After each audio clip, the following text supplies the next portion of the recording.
A antiguidade clássica romana constitui um dos mais complexos processos de formação histórica do mundo ocidental, não apenas por sua duração extraordinária, mas, sobretudo, por sua capacidade singular de absorver, reorganizar e projetar instituições, valores e formas simbólicas que continuam estruturando o imaginário político e jurídico contemporâneo.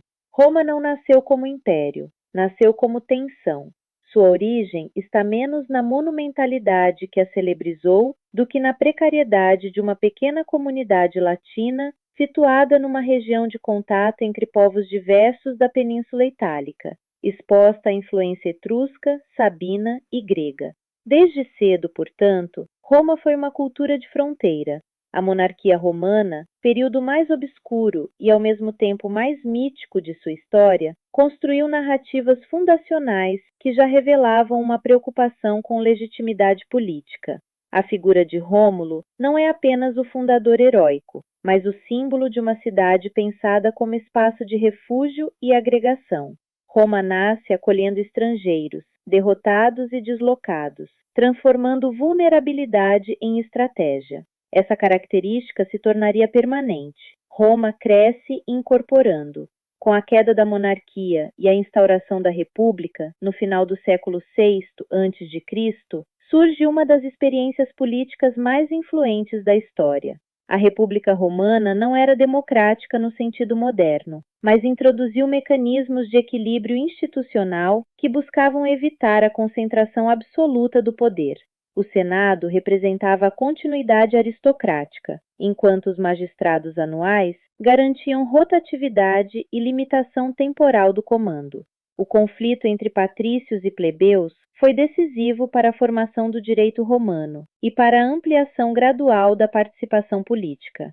A criação das assembleias plebeias e do cargo de tribuno da plebe não significou igualdade social, mas representou uma inovação institucional duradoura, o reconhecimento jurídico do conflito como parte da ordem política. Roma expandiu-se inicialmente pela Península Itálica, não apenas por meio da guerra, mas por meio de uma política extraordinariamente eficaz de alianças. Diferentemente de outros povos conquistadores da antiguidade, os romanos criaram um sistema flexível de integração que concedia graus diferenciados de cidadania e autonomia local.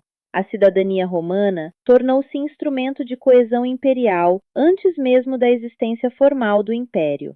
Esse processo transformou Roma numa comunidade política em expansão contínua, cuja identidade era definida menos pela origem étnica do que pela participação em suas instituições. As guerras púnicas contra Cartago marcaram uma inflexão decisiva. A vitória romana não apenas eliminou sua principal rival mediterrânea, mas inaugurou uma nova escala de poder.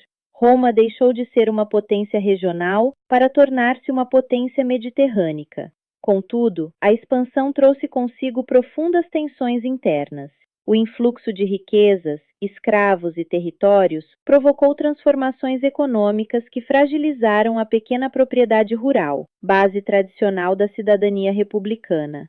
A concentração fundiária e a crescente desigualdade social produziram crises políticas sucessivas, evidentes nas tentativas de reforma dos irmãos Graco e nas guerras civis que marcaram o último século da República.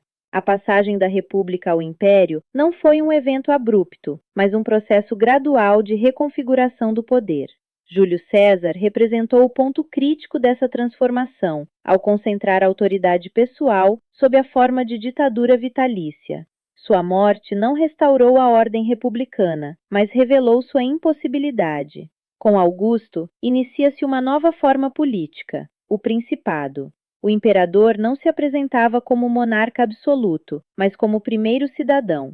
Essa ambiguidade institucional permitiu preservar a aparência republicana, enquanto consolidava uma estrutura imperial centralizada.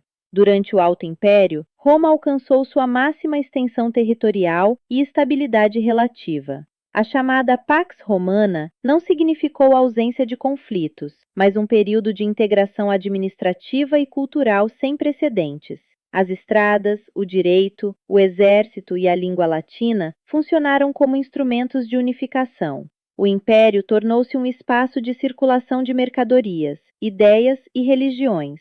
Nesse ambiente plural, surgiram novas formas de espiritualidade, entre elas o cristianismo, que inicialmente marginal e perseguido, acabaria por transformar profundamente a identidade romana.